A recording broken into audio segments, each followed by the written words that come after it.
Capítulo 24. Trabalho crístico. O Cristo íntimo surge, interiormente, no trabalho relacionado com a dissolução do eu psicológico. Obviamente, o Cristo interior só advém no momento culminante de nossos esforços intencionais e padecimentos voluntários. O advento do fogo crístico é o acontecimento mais importante de nossa própria vida. O Cristo íntimo se encarrega então, de todos os nossos processos mentais, emocionais, motores, instintivos e sexuais. Inquestionavelmente, o Cristo íntimo é o nosso Salvador interior profundo. Ele, sendo perfeito, ao meter-se em nós, pareceria como imperfeito, sendo casto, pareceria como se não o fosse, sendo justo, pareceria como se não o fosse. Isto é semelhante aos distintos reflexos da luz. Se usarmos óculos azuis, tudo nos parecerá azul, e se os usarmos de cor vermelha, veremos todas as coisas desta cor. Ele, ainda que seja branco, visto de fora, cada qual o verá através do cristal psicológico com que o olha, por isso é que as pessoas vendo-o, não o veem.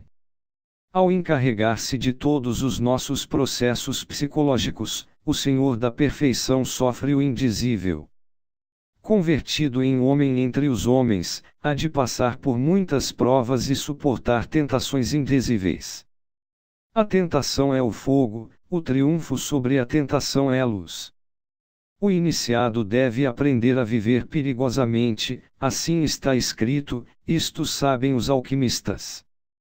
O iniciado deve percorrer com firmeza a senda do fio da navalha, de um e outro lado do difícil caminho existem abismos espantosos. Na difícil senda da dissolução do ego, existem complexos caminhos que têm sua raiz, precisamente, no caminho real. Obviamente, da senda do fio da navalha se desprendem múltiplas sendas que não conduzem a nenhuma parte, algumas delas nos levam ao abismo e ao desespero. Existem sendas que poderiam converter-nos em medsteads de tais ou quais zonas do universo, porém, que, de nenhum modo, nos trariam de regresso ao seio do eterno Pai cósmico comum. Existem sendas fascinantes, de santíssima aparência, inefáveis, desafortunadamente, só podem conduzir-nos à involução submersa dos mundos infernos. No trabalho da dissolução do eu, necessitamos entregar-nos, por completo, ao Cristo interior. Às vezes aparecem problemas de difícil solução, logo o caminho se perde em labirintos inexplicáveis e não se sabe por onde continua, só a obediência absoluta ao Cristo interior e ao Pai que está em secreto, pode, em tais casos, orientar-nos sabiamente. A senda do fio da navalha está cheia de perigos por dentro e por fora. A moral convencional de nada serve, a moral é escrava dos costumes, da época, do lugar. O que foi moral em épocas passadas agora resulta imoral, o que foi moral na Idade Média, por estes tempos modernos pode resultar imoral.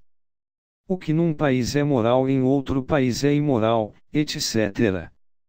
No trabalho da dissolução do ego sucede que, às vezes, quando pensamos que vamos muito bem, resulta que vamos muito mal. As mudanças são indispensáveis durante o avanço esotérico, mas, as pessoas reacionárias permanecem embotelhadas no passado, petrificam-se no tempo e trovejam e relampejam contra nós, à medida que realizamos avanços psicológicos profundos e mudanças radicais. As pessoas não resistem às mudanças do iniciado, querem que este continue petrificado em múltiplos ontem. Qualquer mudança que o iniciado realizar é classificada, de imediato, como imoral. Olhando as coisas deste ângulo, à luz do trabalho crístico, podemos evidenciar, claramente, a ineficácia dos diversos códigos de moral que, no mundo, se escreveram. Inquestionavelmente, o Cristo manifesto é, no entanto, oculto no coração do homem real, ao encarregar-se de nossos diversos estados psicológicos, sendo desconhecido para as pessoas é, de fato, qualificado como cruel, imoral e perverso. Resulta paradoxal que as pessoas adorem o Cristo, e no entanto, lhe coloquem tão horripilantes qualificativos. Obviamente, as pessoas inconscientes e adormecidas só querem um Cristo histórico, antropomórfico, de estátuas e dogmas inquebrantáveis, ao qual podem acomodar, facilmente, todos os seus códigos de moral torpes e rançosos e todos os seus pré-julgamentos e condições. As pessoas não podem conceber jamais o Cristo íntimo no coração do homem, as multidões só adoram o Cristo estátua, e isso é tudo. Quando se fala às multidões, quando se lhes declara o cru realismo do Cristo revolucionário, do Cristo vermelho, do Cristo rebelde, de imediato se recebe qualificativos como os seguintes: blasfemo, herege, malvado, profanador, sacrílego, etc. Assim são as multidões, sempre inconscientes, sempre adormecidas. Agora compreenderemos por que o Cristo crucificado no Gólgota exclama com todas as forças de sua alma: Meu Pai, perdoai-os porque não sabem o que fazem.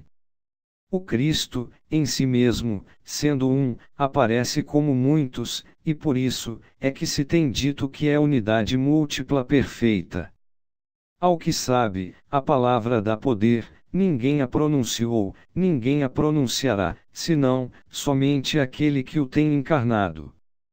Encarná-lo é fundamental no trabalho avançado da morte do eu pluralizado. O Senhor da perfeição trabalha em nós, à medida que nos esforçamos, conscientemente, no trabalho sobre nós mesmos. Resulta espantosamente doloroso o trabalho que o Cristo íntimo tem que realizar dentro de nossa própria psique. É verdade que nosso mestre interior deve viver toda a sua via crucis no fundo mesmo de nossa própria alma. Está escrito: a Deus rogando e com o malho dando. Também está escrito: ajuda-te que eu te ajudarei.